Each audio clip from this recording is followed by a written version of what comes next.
임해 신석교회 4월 25일 월요일 새벽 기도입니다. 기도하겠습니다. 하나님, 우리가 이 시간 주 옆에 나갑니다. 우리의 모든 것들을 내놓고 주의 임재 앞에 나가기 원합니다.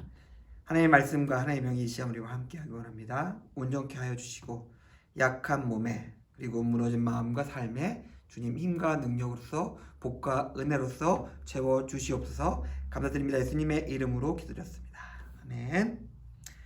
찬송 부르겠습니다. 찬송가 330장입니다. 찬송가 330장 찬양 드리겠습니다.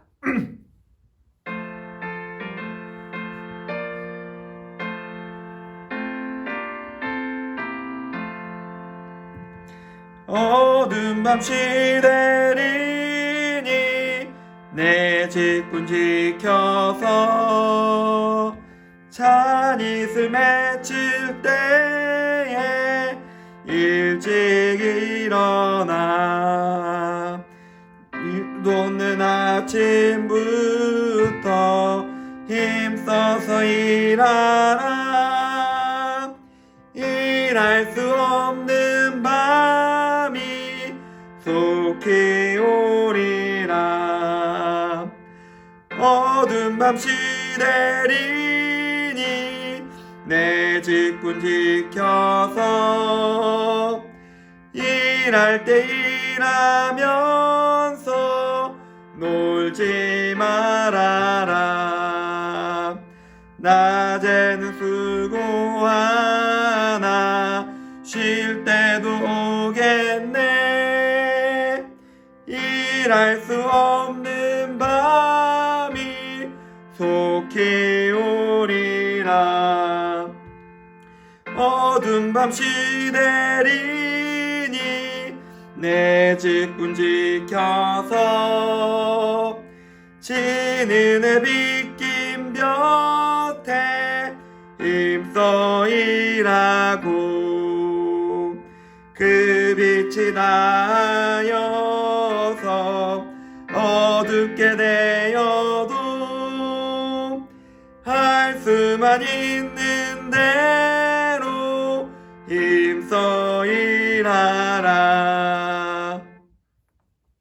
네, 감사합니다. 마가복음 4장에서 말씀 보겠습니다. 마가복음 4장 21절입니다. 마가복음 4장 21절에서 25절까지 말씀입니다. 마가복음 4장 21절에서 25절까지 말씀.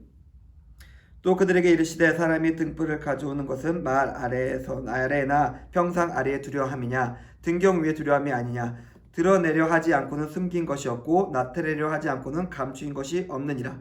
들을 끼 있는 자는 들으라. 또 이르시되 너희가 무엇을 듣는가 스스로 삼가라. 너희의 헤아림은 그 헤아림으로 너희가 헤아림을 받을 것이며 더 받으리니 있는 자는 받을 것이요 없는 자는 그 있는 것까지도 빼앗기리라. 아멘.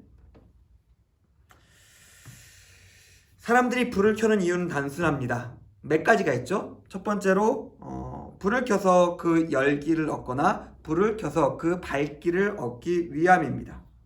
그리고 어떤 그 불의 효과를 얻으려고 한다면 어떻게든 그것들을 좀 극대화할 수 있는 방향으로 우리 그 불을 사용하죠. 불을 켜놓고 뭐 음식을 한다면 장작을 훨씬 더 많이 해서 불의 화력을 세게 한다거나 바람을 막 부채질해서 불의 화력을 키운다거나 불의 밝기를 얻으려 한다면은 불의 밝기가 멀리 퍼질 수 있는 곳에 그 등불을 두어서 더 많은 효과를 누리려고 하는 것입니다. 여기서 왜 예수께서 이런 말씀을 하셨을까요? 하나님께서 우리를 부르시고 우리를 구원하시며 우리에게 복과 은혜를 주셨습니다. 뭐 여러 가지 이유가 있죠. 우리를 사랑하시고 우리를 구원하시기 위해서입니다. 그러나 우리가 잘 알고 있는 것처럼 베드로전서의 말씀처럼 우리를 부르셔서 구원하신 이유 중에 하나는 하나님의 기이한 덕을 우리를 통해서 나타내게 하려 하심입니다.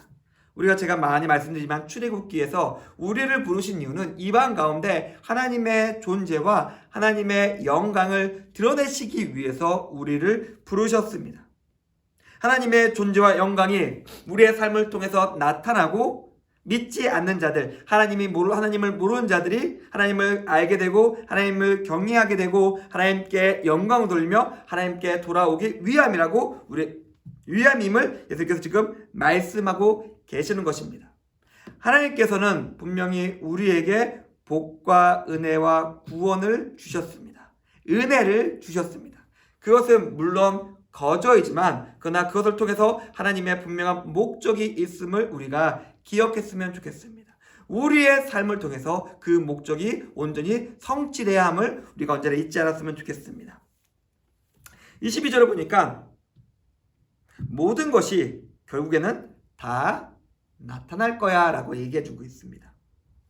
너희가 어떻게 살고 너희가 아무리 숨기려고 하든지 어떻게든 감추려고 하든지 상관없어. 결국 그것들은 다 나타날 거야 라고 알려주고 있는 것입니다.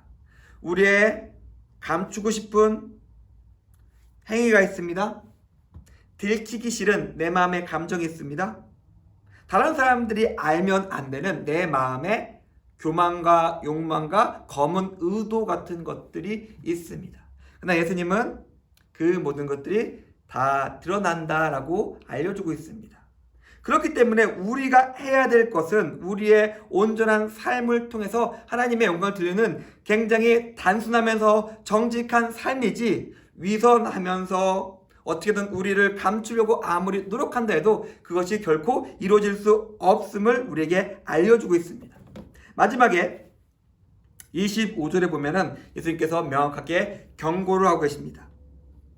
근데 이 말씀을 25절의 말씀을 읽어보면은 이거는 비단 예수님께서 하신 말씀이 아니더라도 우리가 너무나 잘 알고 있는 말씀입니다. 빈익빈 부익부입니다. 가난한 자는 더 가난하게 되고 부한 자는 더 부하게 된다는 소리입니다. 뭘까요? 하나님께서 굉장히 차별하시는 건가? 라고 생각할 수도 있지만은 그것이 아닙니다.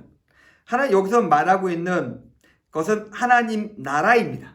하나님 나라가 있는 자는 그 하나님 나라를 자기에게 있는 하나님의 나라를 통해서 더 하나님 나라가 풍성해질 것이다 라고 알려주고 있는 것이고, 그것이 없는 자는, 그러니까 하나님 나라가 그 마음속에서 상실된 사람은, 그의 영혼과 그의 삶 속에서 하나님 나라가 사라지는 사람은 그 안에 남아있는 하나님께서 주셨던 복과 은혜와 여러 가지 은사들을 다시도록 빼앗아 가실 것이다 라고 알려주고 있는 것입니다. 사랑하는 성도님들, 오늘 우리는 이 말씀을 통해서 우리의 삶이 어떠해야 되는지를 생각해 보았습니다. 하나님께서 복과 은혜와 우리에게 구원을 주신 이유가 있고, 우리가 그것을 가지고 살아간다면 하나님께서는 우리와 함께 하시고 우리 더 풍성한 은혜로서 더 풍성한 삶으로서 우리와 함께 하실 것입니다. 하지만 우리가 받긴 받았는데 우리의 탐욕과 욕망과 교만으로 세상 속에서 살아가는 삶 중심으로 살아간다면 어느 순간 우리는 하나님 나라가 우리와 상관없는 삶을 살아갈 수 있음도 우리가 기억했으면 좋겠습니다. 오늘 하루 삶을 시작하고자 합니다. 어떻게 살아야 될까요? 하나님 나라 백성으로 살 수 있었으면 좋겠습니다. 하나님의 은혜 가운데 하나님께서 주는 더욱더 풍성한 은혜를 누리면서 승리하시는 임예신석교회 교우님들의 오늘 하루의 삶이 되기를 주님의 이름으로 축원드립니다. 기도드리겠습니다. 하나님 감사합니다. 오늘 말씀을 통해서 우리의 삶이 어떠해야 되는지를 생각해 보았습니다. 우리와 함께 하여 주시고 우리가 하나님이 주신 은혜로서 그 풍성한 삶을 더욱더 누리며 승리할 수 있도록 우리와 함께 하시고 우리의 삶을 주관해 주시옵소서. 감사드립니다. 예수님의 이름으로 기도드렸습니다. 아멘. 감사합니다.